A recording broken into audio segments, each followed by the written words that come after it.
கவிஞர், எழுத்தாளர், இதழாளர், சமூக சீர்திருத்த சிந்தனையாளர், விடுதலைப் போராட்ட வீரர் என பன்முக ஆற்றல் கொண்டவர் சி. சுப்பிரமணிய பாரதியார். இந்தியா விஜயா முதலான இதழ்களை நடத்தி விடுதலைப் போருக்கு வித்திட்டவர். கவிதைகள் மட்டுமின்றி சந்திரியின் கதை, தராசு உள்ளிட்ட உரைநடை நூல்களையும் வசன கவிதைகளையும் சீட்டு கவிதைகளையும் எழுதியவர். சிந்துக்கு தந்தை, செந்தமிழ் தேனி, புதிய அறம்பாட வந்த அறிஞன், மரம்பாட வந்த மறவன் என்றெல்லாம் பாரதிதாசன் இவரை புகழ்ந்துள்ளார். இப்பாடல் பாரதியார் கவிதைகள் எனும் தொகுப்பில் தமிழ்மொழி வாழ்த்து எனும் தலைப்பில் இடம்பெற்றுள்ளது.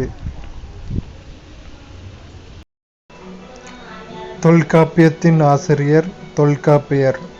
தமிழில் நமக்கு கிடைத்துள்ள மிக பழமையான இலக்கண நூல் தொல்காப்பியமாகும். இந்நூல் எழுத்து, சொல், பொருள் எனும் 3 அதிகாரங்களை கொண்டுள்ளது.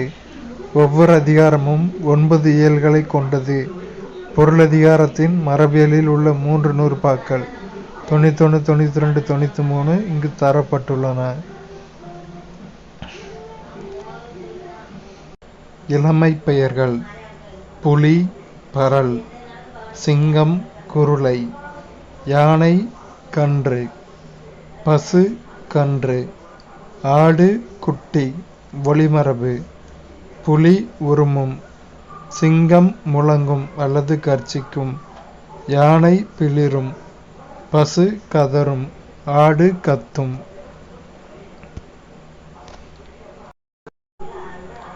கல்வெட்டுகளில் உள்ள எழுத்துகளின் அமைப்பு: ச எனும் வடமொழி எழுத்து காணப்படுகிறது. மெய்யை குறிக்க புள்ளி பயன்படுத்தவில்லை. எகர ஒகர குறில் நெடில் வேறுபாடு இல்லை.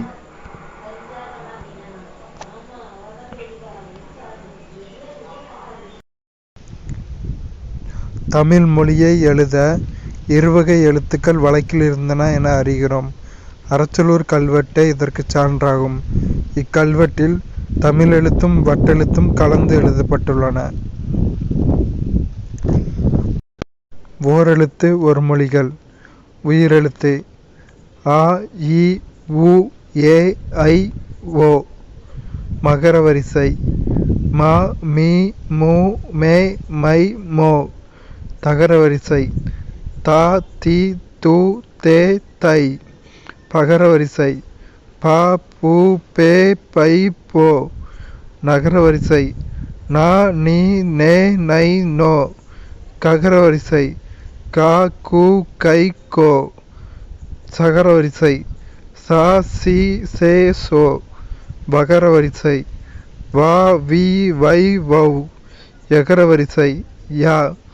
குறிலெழுத்து நோ, து. செந்தமிழ் அந்தணர் என்று அழைக்கப்படும் ரா. இளங்குமரனார் பள்ளி ஆசிரியராக பணியாற்றியவர். நூலாசிரியர், இதழாசிரியர், உரையாசிரியர், தொகுப்பாசிரியர் என பன்முக திறன் பெற்றவர். இலக்கண வரலாறு, தமிழிசை இயக்கம், தனித்தமிழ் இயக்கம் உள்ளிட்ட பல நூல்களை எழுதியுள்ளார். தேவநேயம் எனும் நூலை தொகுத்துள்ளார். திருச்சிக்கு அருகில் அல்லூரில் திருவள்ளுவர் தவச்சாலையும் பாவாணர் நூலகமும் அமைத்துள்ளார். இவரது தமிழின் தனிப்பெருஞ்சிறப்புகள் எனும் நூலிலிருந்து செய்திகள் தொகுத்து இங்கு தரப்பட்டுள்ளன. இதில் என்னென்ன கொஸ்டின் கேட்பாங்கன்னா, செந்தமிழ் அந்தணர் என்று அழைக்கப்படுபவர் யார்? ரா. இளங்குமரனார். அவரோட நூல்கள் என்னென்னு கேட்பாங்க. இலக்கண வரலாறு, தமிழிசை இயக்கம், தனித்தமிழ் இயக்கம். இந்த தொகுத்த நூல் தேவநேயம்.